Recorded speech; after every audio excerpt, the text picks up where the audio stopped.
Cette conductrice est prête pour démarrer? Oui. A. Non. B.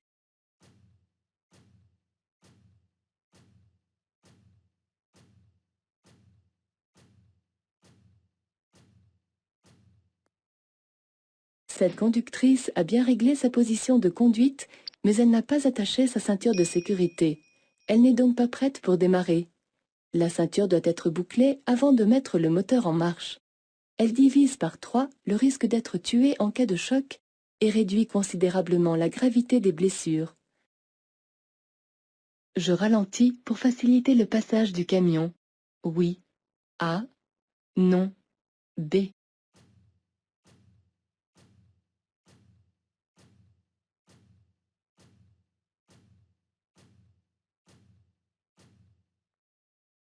La ligne discontinue de droite délimite une voie d'accélération ou une voie de séparation.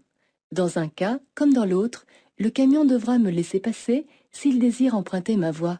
Par conséquent, je n'ai pas de raison de ralentir pour lui faciliter le passage. Ce ralentissement gênerait et pourrait surprendre les usagers qui me suivent. Pour aborder cette intersection, je regarde d'abord à droite, A, à gauche, B. Je place mon pied devant le frein. Oui, C. Non, D.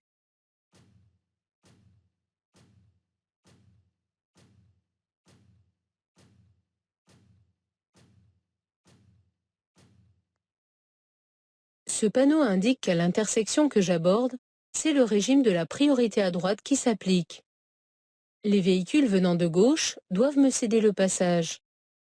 Mais cela ne me dispense pas de regarder d'abord à gauche. En effet, je croiserai les usagers qui viennent de gauche juste avant ceux qui viennent de droite. La camionnette arrêtée et les panneaux publicitaires masquent la visibilité à droite. Pour être prêt à céder le passage, si un véhicule débouche de droite, je place mon pied devant le frein.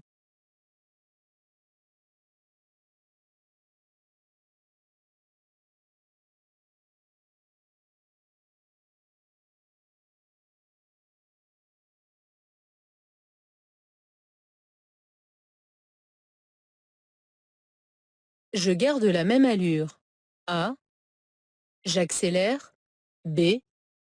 Je m'engage. C.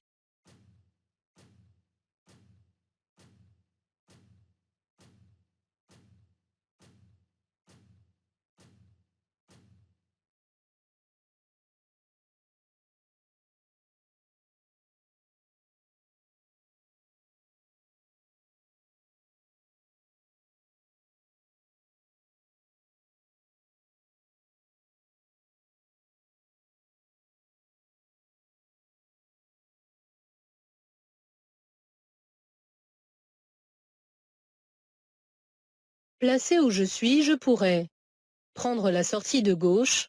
Oui. A. Non. B. Faire un demi-tour. Oui. C. Non. D.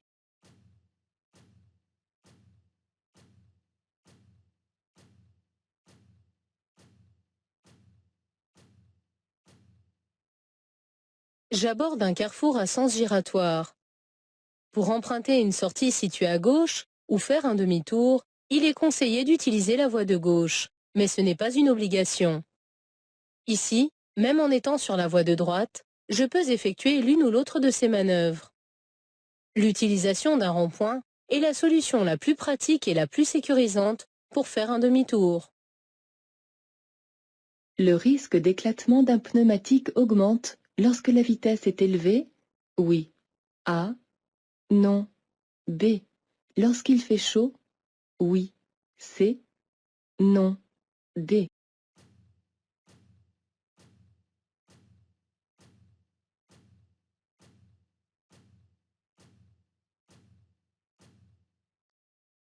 Le risque d'éclatement d'un pneumatique augmente lorsque la vitesse est élevée et lorsqu'il fait chaud.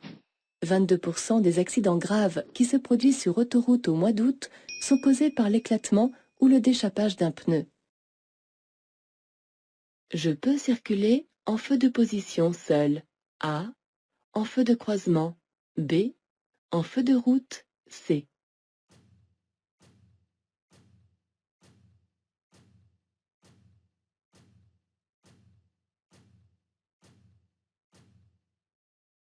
Le panneau qui indique l'entrée du tunnel oblige à circuler en feu de croisement.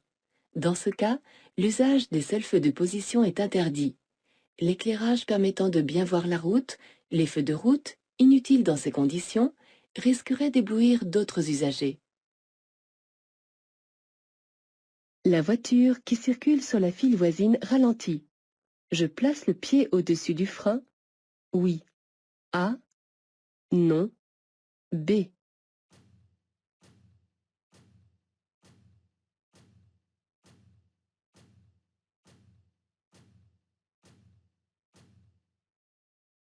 La voiture qui circule sur la file voisine ralentit pour une raison que j'ignore. Son conducteur est peut-être en train de laisser traverser un piéton qui serait caché du côté gauche. Je dois donc placer le pied sur le frein pour être prêt à m'arrêter si le cas se présente. Ce piéton marche du bon côté. Oui. A. Non. B. Je ralentis. Oui. C. Non. D.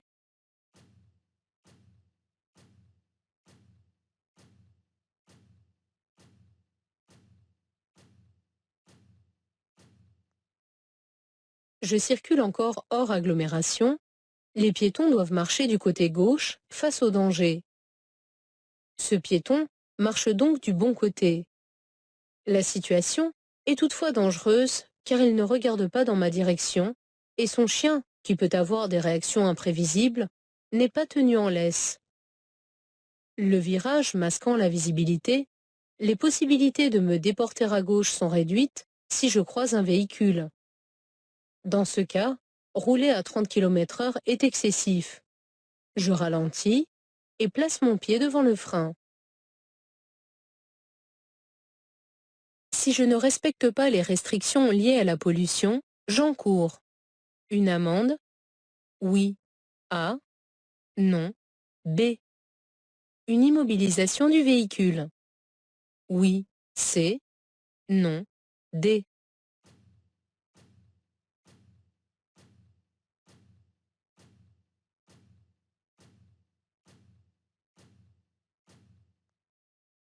Lors des pics de pollution, des mesures restrictives sont imposées afin de limiter les effets des rejets de gaz polluants sur la santé. Il peut s'agir, comme ici, d'un abaissement de la limitation de vitesse. La circulation peut également être alternée ou interdite à certains usagers selon les régions. À Paris, par exemple, la vignette critère détermine la catégorie de véhicules autorisés à circuler les jours de circulation différenciés. Je place mon pied devant le frein. Oui. A. Non. B. J'anticipe un éventuel arrêt. Oui. C. Non. D.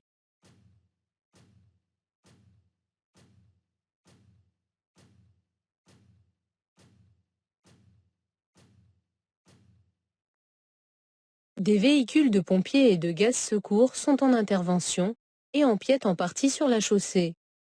Les voitures en face, se déportant sur ma voie, leur zone d'incertitude chevauche ma surface de contrainte. Par conséquent, je place mon pied devant le frein pour anticiper un ralentissement ou un arrêt dans l'hypothèse où l'un des véhicules en intervention quitterait les lieux. Je reste derrière ce véhicule. A. Je le dépasse. B.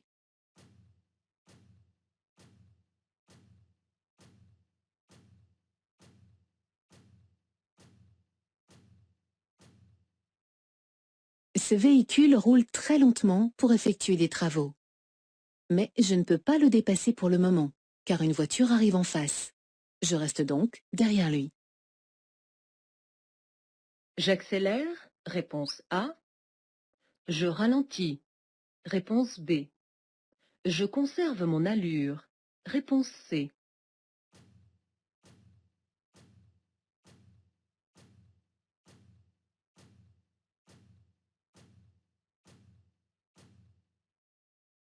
Le cyclomotoriste a certainement franchi un feu rouge. Même s'il est en tort, vous ne devez pas le mettre en danger. C'est pourquoi, malgré votre feu vert, vous devez ralentir pour qu'il finisse de franchir l'intersection. Je vais au bord de mer. J'allume le clignotant droit. Oui. A. Non. B. J'allume le clignotant gauche. Oui. C. Non. D.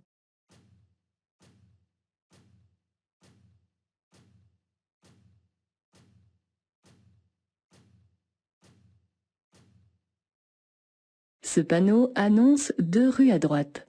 La deuxième permet de rejoindre le bord de mer par une bretelle, sans risquer de bloquer les usagers qui suivent. Dans ces conditions, il sera interdit de tourner directement à gauche. Je n'allume pas le clignotant droit maintenant, car je donnerai une fausse information, laissant croire que j'emprunte la première rue. Je ne l'actionnerai que lorsque je serai à hauteur de cette dernière.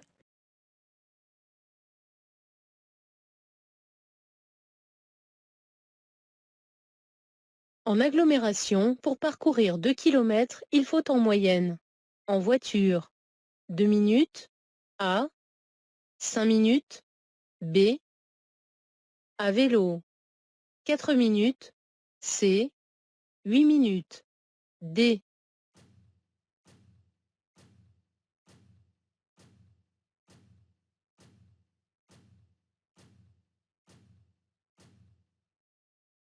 En agglomération, la différence de vitesse moyenne entre un vélo et une voiture est réduite. En effet, en voiture, on perd souvent du temps dans les embouteillages ou en cherchant une place de stationnement. Pour parcourir 2 km, il faudra en moyenne 5 minutes en voiture et 8 minutes à vélo.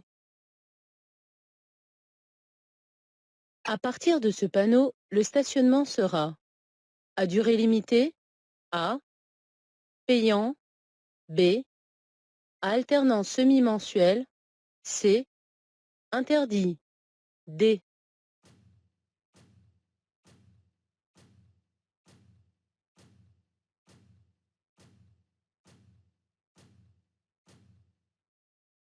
Ce panneau marque l'entrée d'une zone de stationnement à durée limitée avec contrôle par disque, c'est-à-dire une zone bleue. Je ne dois pas le confondre avec les signaux indiquant l'entrée d'une zone de stationnement payant, unilatérale, à alternance semi-mensuelle ou interdit. La voiturette s'est serrée à droite. Je dépasse. Oui.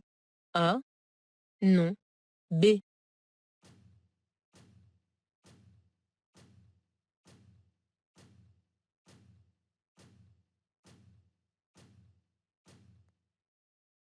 La route est large, la ligne discontinue et la visibilité excellente. Bien que la voiturette s'est serrée à droite, le dépassement serait risqué car un véhicule arrive en face. En effet, il y a trop peu d'espace latéral pour passer entre ces deux véhicules. Il suffirait que l'un d'eux fasse un écart pour entraîner un accident. Ce rétroviseur est bien réglé. Oui. A. Non. B.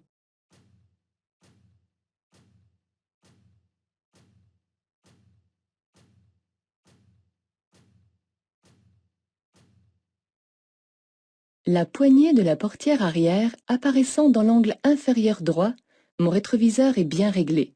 Un bon réglage permet de réduire les angles morts. Les rétroviseurs extérieurs gauche actuels, dits panoramiques, limitent les angles morts, mais il faut être vigilant car ils donnent aussi l'impression que les autres usagers sont plus éloignés. Le limiteur de vitesse peut être utilisé efficacement. En agglomération, oui. A. Non. B. Sur autoroute, oui. C. Non. D.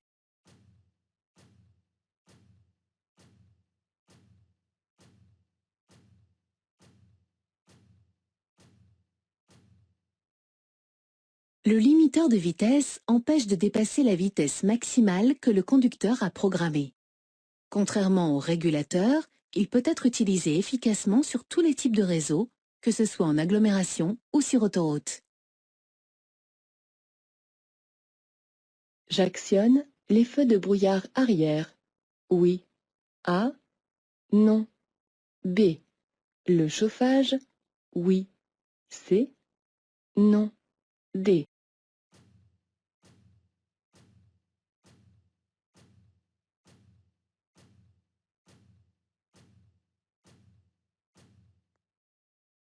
Dans ces conditions, je peux actionner les feux de brouillard arrière afin d'être vu le plus tôt possible par les usagers qui me suivent. La buée gêne la visibilité et peut aussi renforcer l'éblouissement dû au soleil. Pour l'évacuer, j'actionne la ventilation et le chauffage afin de faire circuler de l'air chaud. Je peux aussi ouvrir une vitre. À 500 mètres, je pourrais faire un arrêt. Oui. A. Non. B. Stationner. Oui. C. Non. D.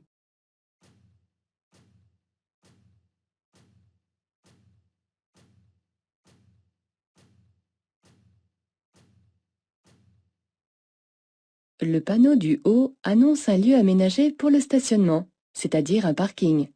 Celui du bas indique que ce dernier, annoncé à 500 mètres, est équipé d'un poste d'appel d'urgence. Un parking étant prévu pour le stationnement de tous les usagers, je pourrais m'y arrêter ou y stationner. Je vais tout droit. Je me prépare à céder le passage à droite. Oui. A. Non. B.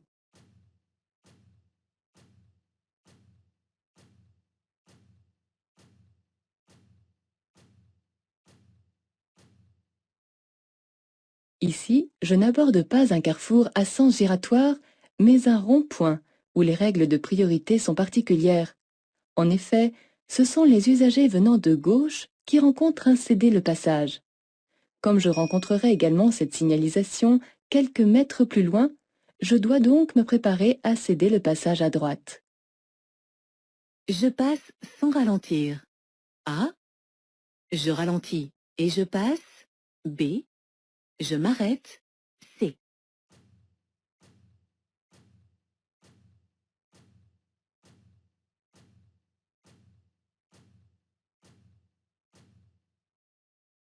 Les tramways sont prioritaires par rapport aux autres usagers, mais doivent respecter les feux les concernant. Si mon feu avait été vert, le tramway ne se serait pas engagé. Ici, les feux ne fonctionnant pas, je dois céder le passage au tramway. Je veux payer avec ma carte bancaire. Je suis bien placé pour franchir ce poste de péage. Oui. A. Non. B.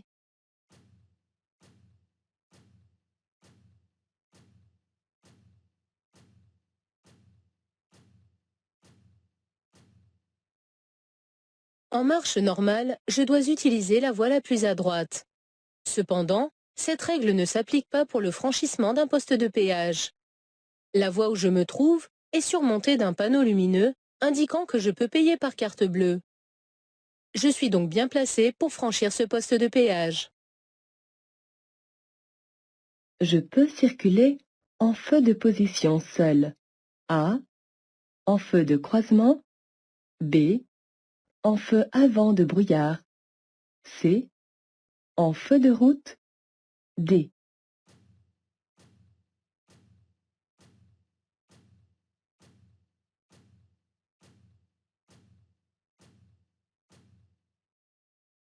La visibilité étant réduite par les chutes de neige, je dois prendre mes dispositions pour être bien vu par les autres usagers, sans pour autant les éblouir.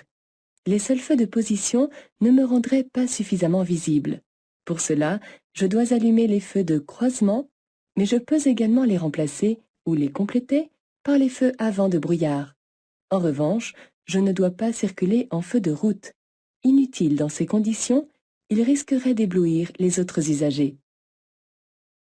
Je passe sans ralentir. A. Je ralentis et je passe. B. Je m'arrête. C.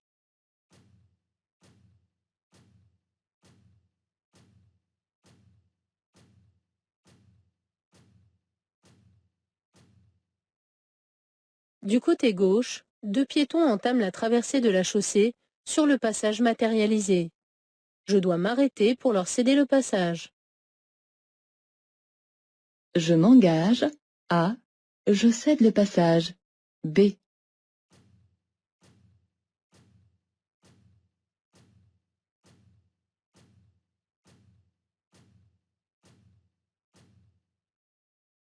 L'usager de droite qui rencontre un céder le passage doit me laisser la priorité.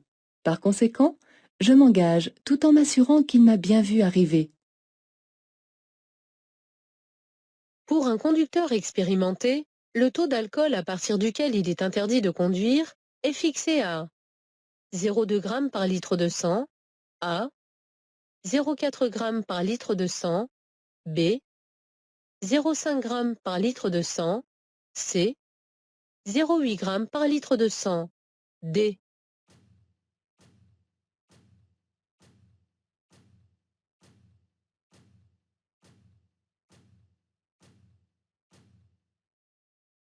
Le taux d'alcool à partir duquel il est interdit de conduire est fixé à 0,2 g par litre de sang pour un conducteur novice, mais à 0,5 g par litre de sang pour un conducteur expérimenté. Cette mesure correspond à 0,25 mg par litre d'air expiré.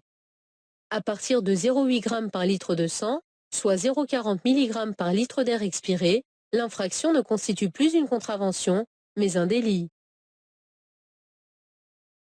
Je dépasse le tracteur par la droite. Oui. A. Non. B.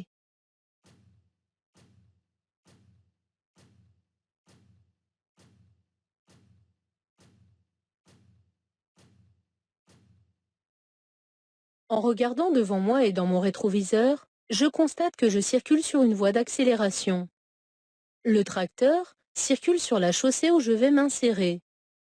Le disque précise que sa vitesse ne doit pas dépasser 25 km/h.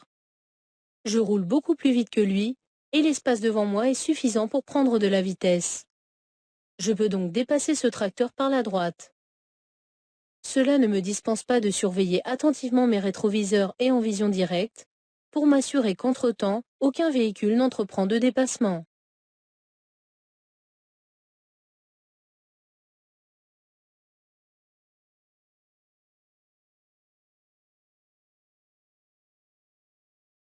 Je tourne à gauche.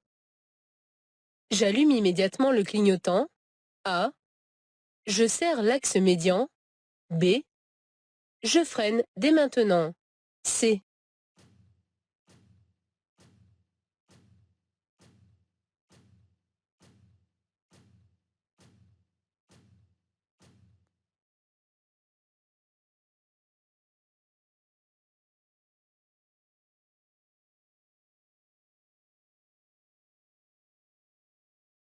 La circulation est bloquée. Je m'arrête avant le feu. Oui. A. Non. B.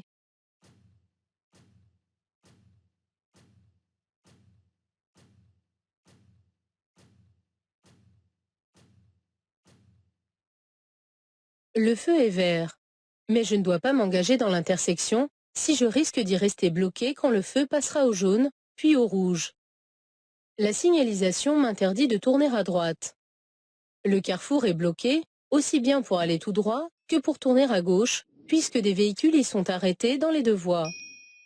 Je ne pourrai m'engager que lorsque je serai certain de pouvoir dégager entièrement l'intersection. Ici, je m'arrête avant le feu.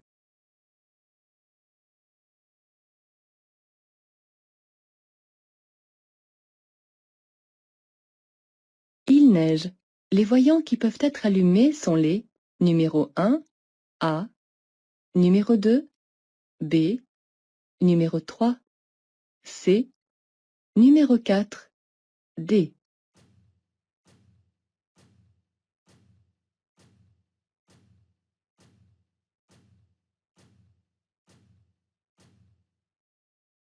Par temps de neige, j'utilise les feux qui me permettent d'être bien visible sans éblouir. Je roule donc en feu de croisement, que je peux remplacer ou compléter par les feux avant de brouillard. Je peux aussi allumer le feu arrière de brouillard, qui permettra ainsi aux usagers qui me suivent de mieux me distinguer. En revanche, je ne dois pas utiliser les feux de route, car ils seraient inutiles et éblouissants. Je laisse passer la voiture grise. A. Je m'engage. B.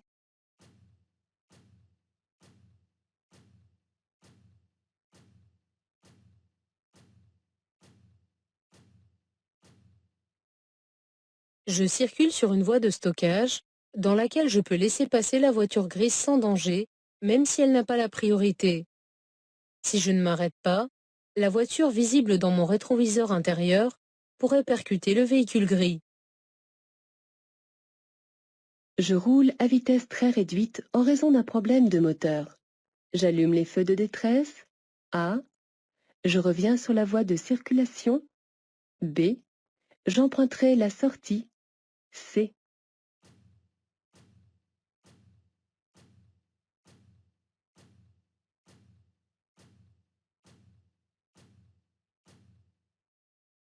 Contraint de rouler très lentement en raison d'un problème mécanique, j'allume les feux de détresse afin de ne pas surprendre les usagers qui arrivent derrière. Je ne reviens pas sur la voie de circulation. Je reste, au contraire, le plus possible à droite en utilisant la bande d'arrêt d'urgence qui n'est pas très large à cet endroit. Sur cette voie rapide, mon allure très lente constitue une gêne et un danger pour la circulation. J'emprunterai donc la sortie annoncée. La signalisation indique un cours d'eau, A, une entrée d'agglomération, B, un lieu-dit, C, une interdiction de dépasser tout véhicule, D.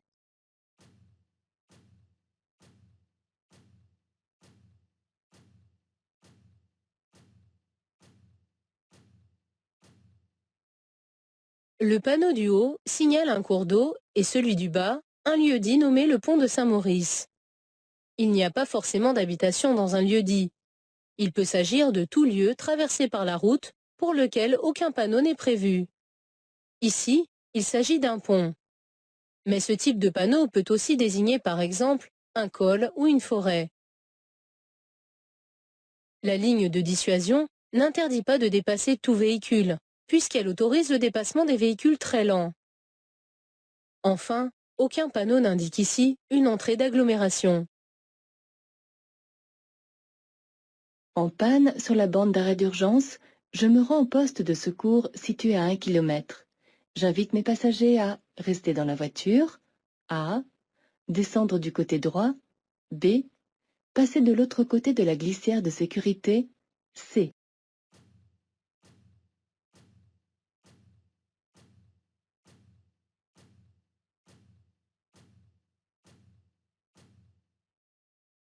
La bande d'arrêt d'urgence est un endroit où il n'est pas bon de rester. Les collisions entre un véhicule arrêté et un autre roulant un peu trop à droite y sont fréquentes et particulièrement meurtrières. En cas d'immobilisation forcée, j'invite donc mes passagers à descendre de la voiture à l'opposé de la circulation, c'est-à-dire du côté droit, et à passer de l'autre côté de la glissière de sécurité. L'expérience permet de sélectionner les indices utiles, oui, A, non, B. De réduire le temps de réaction, oui, C, non, D.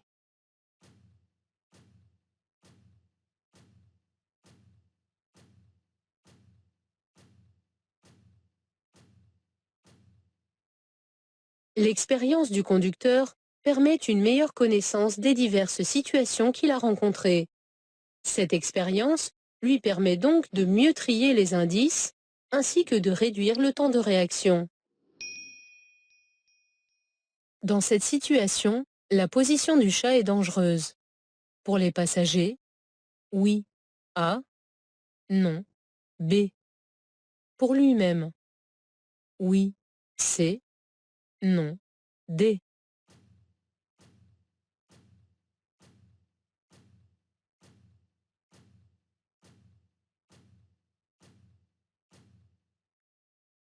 Couché sur les genoux de la conductrice, ce chat risque de la distraire ou même de la gêner dans ses mouvements et donc d'engendrer un accident. En cas de choc, Comme il n'est pas retenu, il deviendra un projectile dangereux pour la conductrice et les passagers. À 50 km/h, son poids est déjà multiplié par 10. Sa position est aussi dangereuse pour lui-même. Il risque d'être éjecté et mortellement blessé en cas de collision. Pour sa propre sécurité et celle des occupants du véhicule, il faut l'installer dans une cage adaptée et sanglée. Pour faire un prédiagnostic et contrôler si la victime respire, je vérifie si sa poitrine se soulève. Oui. A. Non. B. Je m'approche de son visage pour détecter son souffle. Oui. C. Non. D.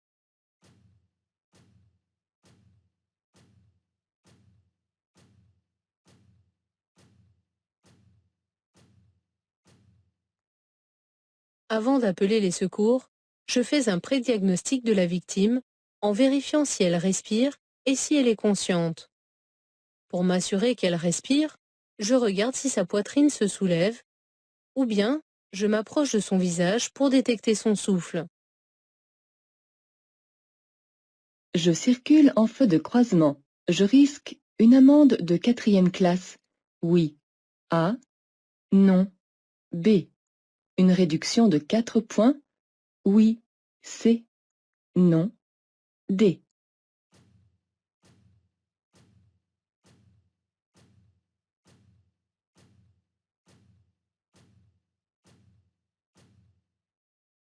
Circulant seul sur une chaussée non éclairée, je dois utiliser les feux de route afin de voir mieux et plus loin. Ainsi, je pourrai détecter beaucoup plus tôt la présence d'un usager ou d'un élément non éclairé. Ici, si je roule avec les seuls feux de croisement, je risque une amende de 4e classe.